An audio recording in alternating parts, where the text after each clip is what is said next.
CB on the mic. World Rule Talk. Yeah.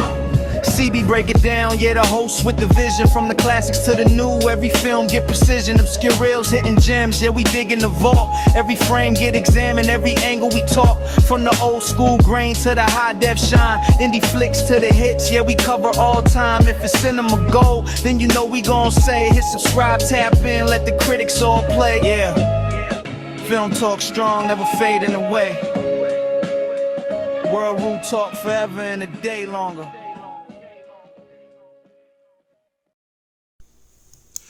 Yo, what up though? This is your boy C Dot to the B Dot coming at y'all once again with another movie review. So, today starts the first official day of our new lineup. And that lineup is called Spring into Action. So, these movies here, all action classics. But I'm not going to, tell you guys what the lineup is until we're talking about the actual film each week. But today's first film, is, to me, it's really divided. You know what I'm saying? You got people who love the film, you got people who like the film, and then you got people who despise the film. And that movie is Lethal Weapon 4, starring Danny Glover and Mel Gibson. But I will say this right here. This movie has a few heavy hitters in it. You know what I'm saying? And those heavy hitters are Joe Pesci, but he was in the last movie too. You had Chris Rock. And then you had Simon Rhee in this film, the brother of Philip Rhee. For those who don't know, if you've seen the movie Best of the Best and Best of the Best Part 2, Simon Rhee plays a character named Dahan, and his brother is in the movie Philip Rhee, and he plays Tommy. So, if you've seen the movie, you know who I'm talking about. But Simon Rhee in this film, he plays a henchman, you know what I'm saying, to Wasim Koo, which is Jet Li's character. And this is Jet Li's first American film, and he plays the villain. You know what I'm saying? Now, I gotta be honest with you guys. Y'all might not agree with me, but I feel like this was a good film. Not a great film, but a good film. And the reason why I say that is because of Jet Li's performance. You know what I'm saying? Like, he was a standout in this movie. The acting was wonderful. You know what I'm saying? And then the martial arts choreography, Jesus Christ, was on point. Like, I could watch this movie over and over again and just watch his scenes alone. You know what I mean? But basically the premise of this film is that his character, Wasim Koo, along with the organization that he's working with, or the organization he's a part of, rather, is bringing over, foreigners to the U.S. as slaves to make counterfeit money. You know what I mean? And the reason for this is that he's trying to get enough money to release the forefathers, which are like the highest ranking members of his organization, from, the prison that we're held in. And so it was a group that was on this boat that Murtaugh found, right? You know what I'm saying? And so he took these people to his home.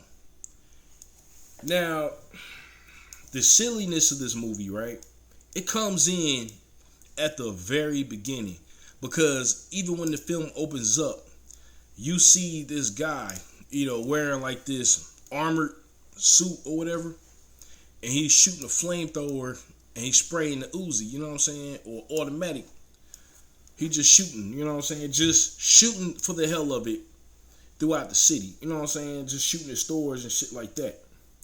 And so Murtaugh and Riggs, they come in and they intervene, you know what I mean? So at first they were struggling because, again, the guy had on a bulletproof suit. And so the only way they were able to stop him is that, Murtaugh, he winds up stripping, you know what I'm saying, taking all his clothes off down to his boxers to distract the guy, which one, real life, that wouldn't have went so well, you know. But they gave Riggs time to shoot the pump, you know what I'm saying, that was in the back of him. Well, the shit to the flamethrower or whatever. So he shot it, you know what I'm saying, and the guy went flying into this truck, and then it blew up. Everything blew up, you know what I'm saying, the truck, the store, the guy, and everything else. So that's the silliness right there. But the real silliness comes in is that when they're in the police station, you got like this newspaper article where it shows Murtaugh in his drawers and whatnot. You know what I'm saying? And Riggs is constantly, you know, putting the article up everywhere in the office, but then it turns around to tell people to, you know, stop doing it. You know what I'm saying? But I don't know. See, the thing about Riggs, though, Mel Gibson's character, he was more of the comedic relief, in my opinion, in all four movies. Like, he had to say, well, not so much the first movie, maybe the second, third, and fourth, but you know what I'm saying? He maintained the same personality. He was like the crazy cop who just jumped into situations without thinking. You know what I mean?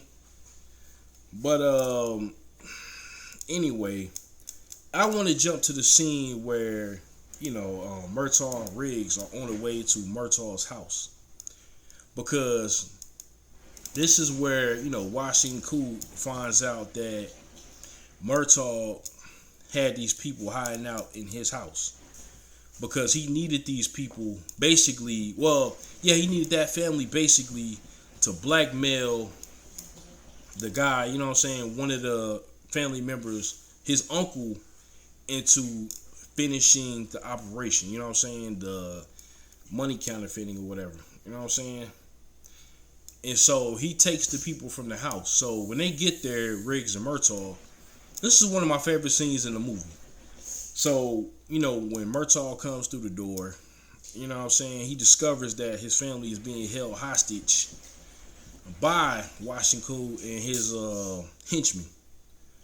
And if you look closely, you can spot, you know, Simon Reed out of those henchmen. And another guy I got to talk about real quick that's in this movie that I didn't realize until now, because I was, you know what I'm saying, like, when I seen this movie before, it was years ago. My stepdad took us to the movies to see it. I was about 11 when the movie came out. But James Liu, this guy plays a henchman. He either plays a villain or a henchman in every movie that he's in. He's like the go-to guy for these roles. You know what I mean? He's not... He's pretty good. You know what I'm saying? He's a great martial artist or whatever, but he's a classic actor, man. You know what I'm saying? But again, this scene stands out to me because at first, Washington Cool was standing on the stairwell watching his guys get washed up. And then when Riggs tries to reach for the gun, that's when he jumps over the stairwell. You know what I'm saying? It starts washing him. And then Murtaugh jumps into the fight. And so all three of them grab guns, and now they're pointing at each other. And so Washington Cool drops the gun and disarms both of them in like 2 seconds. You know, Riggs and Murtaugh. But my thing is this right here, right? So this guy was a major threat.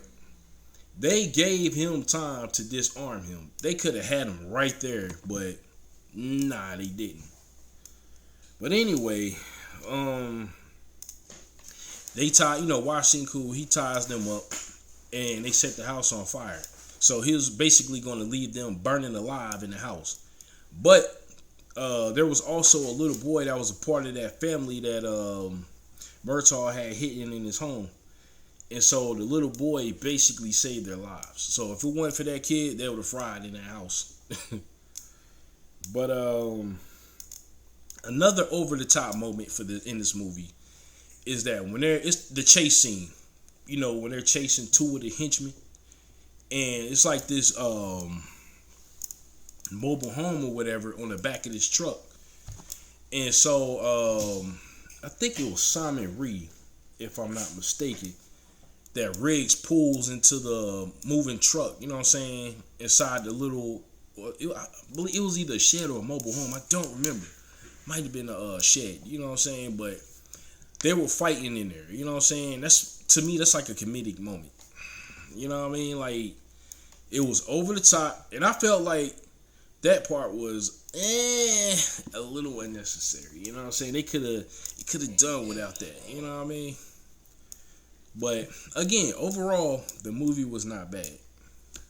So I'll say this here: Joe Pesci's performance in this movie, he was Joe Pesci. You know what I'm saying? I'm gonna say that, but he added a little flavor to his character, if that makes sense. He wasn't Joe Pesci 100% like you see in Casino and Goodfellas and things like that. But, he wasn't too bad in this film. I didn't mind him. Chris Rock's character. So, originally, fun fact, his character was supposed to be written as a gay guy. But they decided to change it. You know what I'm saying? So, he was still looked at as a gay guy in the movie by Murtaugh, but the thing was, the reason why it seemed like he was coming on to Murtaugh is because he got his daughter pregnant. You know what I mean? Him and his daughter were together behind his back, and that's why he was pretty much sucking up to him or whatever. But yeah, man. The darkest elements of the movie, though, comes later. So, when Washin Ku, he finally gets the money to free the forefathers, right? And this is all the money that was, pretty much made in that sweatshop. And so this is where Riggs and Murtaugh come in. So they pretty much expose him, you know what I'm saying? Because the people that Washin Ku was giving the money to, you know what I'm saying, they were going to free the guys, but they got exposed, you know what I'm saying? So a gunfight broke out, and this is where, you know what I'm saying, the forefathers, they pretty much got taken out. And then Washin Ku, his brother, was shot by Murtaugh, but it was kind of accidental, you know what I'm saying? He was trying to hit Washin Ku, but he dodged the bullet and it hit his brother. You know what I'm saying? So, to me, this is like the darkest part of the movie right here, when his brother dies. And now, the final fight between Washin Ku, Murtaugh, and Riggs. And this part right here, for me, again, when I was 11, and I seen this scene, this is the one scene that stuck in my head all these years, is when they were fighting. You know what I'm saying? Washin Ku, Riggs, and Murtaugh, and Riggs and Murtaugh were getting washed, both of them. And originally, the scene was supposed to be written for Jet Li and Mel Gibson to have a fight scene, but nobody will buy the fact. I guess nobody bought the fact that Mel Gibson could beat Jet Li, so it was a three-way. And this is the thing right here. So Washin Ku was so much of a threat while he was, pretty much choking out Riggs. Murtaugh came out of nowhere and stabbed him, you know what I'm saying, through the back. And he was still fighting, as if he didn't even feel it. And so he knocked out Murtaugh, and Riggs and him fell into the water. And so Riggs, he grabbed this AK that was in the water, and he shot Washin Ku. And that's what finally took him out. You know what I mean? That gun, them bullets, boy. But he came back up to the surface, and he was looking for Murtaugh. But he fell. He fell back into the water, and he almost drowned until Murtaugh pulled him out. And so the end of the movie is, Riggs, he went to the cemetery to talk to his ex-wife who passed away. And then Joe Pesci's character, he came out of nowhere and he started telling Riggs this very touching story about his frog. You know what I mean? That was like, I don't know, man. Some people might be moved by that. But for me, I looked at this movie like a comedy. You know what I'm saying? But the very last scene is when Riggs and his girl got married in the hospital. You know what I'm saying? Because she was having a baby. And so they decided to go ahead and get married on the spot. And that was kind of silly too, where they just pulled a priest out of nowhere and he just married him right there and then. Which, it's possible, but still. And the last scene of the movie is when they all get into the photo and the doctor asked them, are y'all friends? Are you guys friends? And they said, no, we're family.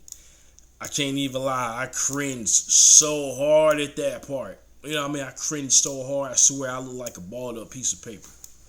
You know what I mean? But overall, I'll give this movie I'll give it a 7.5 out of 10. You know what I mean? It wasn't bad, but it wasn't great either. But like I said, Jet Li was the standout in this movie for his first American performance. You know what I'm saying? Like, before this, he had Once Upon a Time in China. He had The Enforcer. He had Tai Chi Master. He had Fist of Legend. He had Shaolin Temple. You know what I'm saying? He had a bunch of films that he played the hero in back then. Then when he came over here, his first role was to play a villain. And I believe that originally they wanted Jackie Chan for that role. But Jackie didn't want to play a villain. And I honestly couldn't see Jackie playing in that role anyway. You know what I'm saying? That's just not him, in my opinion. But I purposely saved this one scene for last because this was also another standout and I could watch it over and over again, where one of his henchmen was running from Murtaugh and Riggs and Wasim Koo kicked him, you know what I'm saying, out of nowhere, and then he tried to fight him.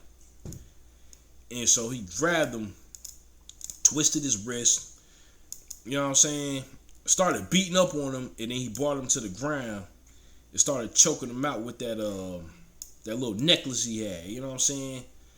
Because it turned out to be a weapon, but yo, that was a dope fight scene too, you know what I'm saying? But yeah, man, overall, the reason why I gave this movie a 7 out of 10 or a 7.5 out of 10 is because I feel like compared to the other 3 movies, this one just went all the way into comedy when it came to Riggs and Murtaugh. You know what I'm saying?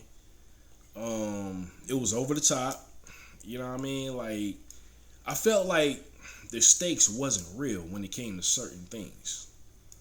You know what I mean? And that wasn't Lethal Weapon. But yeah, man.